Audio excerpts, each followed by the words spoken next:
معراج کی روایات میں یہ ہے کہ جب نبی پاک علیہ السلام مکہ مکرمہ سے مسجد اقصیٰ پہنچے، اچھا یہ بھی بڑا ریلیونٹ کوسچن ہے کہ جب رب نے اپنے پاس بلانا تھا تو مسجد اقصیٰ کیوں لے جایا گیا؟ ڈائریکٹ نبی پاک آسمانوں کی طرف چلے جاتے، سدرۃ المنتہا پہنچ جاتے، بیت المقدس کیوں لے جایا گیا؟ سبحان اللہ، تو وہاں نبی پاک کے آپ کے شان اور آپ کے مقام کے اظہار کے لیے آپ کو بلایا گیا۔ کائنات کی سب سے عظیم جماعت، کائنات کی سب سے عظیم، یوں سمجھے کہ نبی پاک کو امامت عطا کرنی تھی۔ یہ کیسی نماز تھی، یہ کیسی جماعت تھی کہ سارے انبیاء مسجد اقصیٰ میں موجود ہیں اور صفے بنائے کھڑے ہیں، انتظار ہے امام کا، اور نبی پاک پہنچتے ہیں۔ جبریل امین نے نبی پاک کے ہاتھ مبارک کو پکڑا اور نبی پاک کو مصلی کی طرف بڑھا دیا۔ میرے آقا نے امامت فرمائی، صف بصف کھڑے ہیں انبیاء، مصطفیٰ امام ہو گئے۔ سبحان اللہ، یہ کیسی نماز تھی؟ سیدی اعلیٰ حضرت فرماتے ہیں نا کہ فرماتے ہیں نماز اقصیٰ میں تھا یہی سر، سر کہتے راز کو، کیا راز تھا؟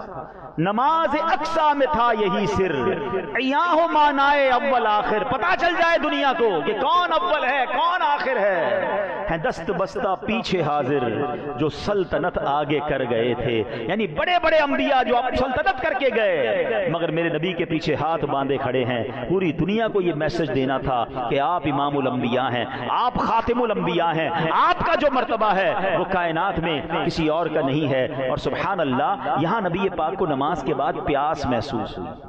اب ذرا سمجھیے، تو اب جبریل امین نے 2 پیالے پیش کیے آپ کی بارگاہ میں، 2 پیالے پیش کیے گئے، ایک دودھ کا اور ایک پاکیزہ شراب کا، کہ دونوں میں سے کچھ بھی چوز کر لیں۔ تو پیارے آقا علیہ السلام نے دودھ کو قبول فرمایا۔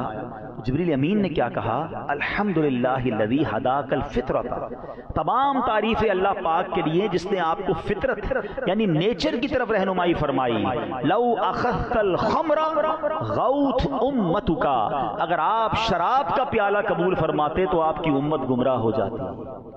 اب یہ پاک نے دودھ کو سلیکٹ کیا۔ اب علماء نے اس میں بہت خوبصورت گفتگو لکھی ہے کہ سبحان اللہ، ہم اس نبی کے امتی ہیں، پیارے آقا علیہ السلام نے امت پر کرم فرمایا، دودھ کا پیالہ قبول فرمایا اور امت کو گمراہی سے بچا لیا۔ اب ہمیں کیا سیکھنا ہے کہ یہ امت فطرت پر قائم رہنے والی امت ہے، لہذا ہم سب پر لازم ہے کہ ہم فطرت پر قائم رہیں۔ اب یہ فطرت کیا ہے؟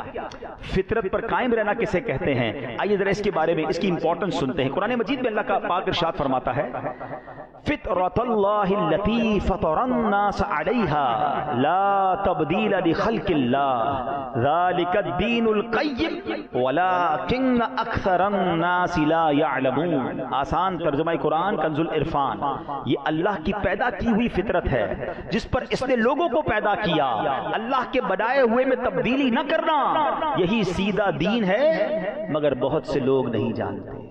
پتا چلا کہ دین جو ہے نا ہمارا، یہ دین فطرت ہے، یہ نیچر سے ہٹ کے نہیں ہے، باقی سب نیچر سے ہٹ کے ادھر ادھر رائٹ لیفٹ چلے جاتے ہیں۔ اللہ کریم نے مجھے اور آپ کو دین فطرت عطا فرمایا ہے، سبحان اللہ۔ اب ذرا غور سے سنیے گا حدیث پاک، ما من مولود الا یولد علی الفطرہ، اللہ کے نبی فرماتے ہیں ہر بچہ فطرت پر ہی پیدا ہوتا ہے۔